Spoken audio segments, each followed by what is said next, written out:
Bom, feito então a leitura oficial digital, eu quero agradecer especialmente a todas e a todos os servidores públicos que no dia 16 de dezembro eles estiveram lá na praça, e a gente teve um ano inteiro de votação, um ano inteiro, 2014 reunião.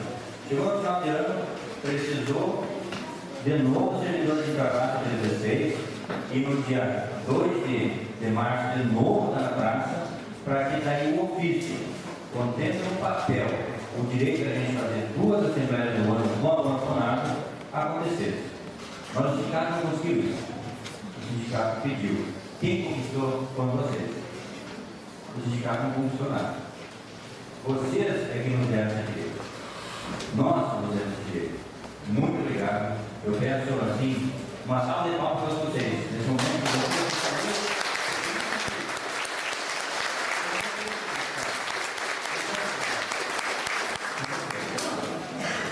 parabéns.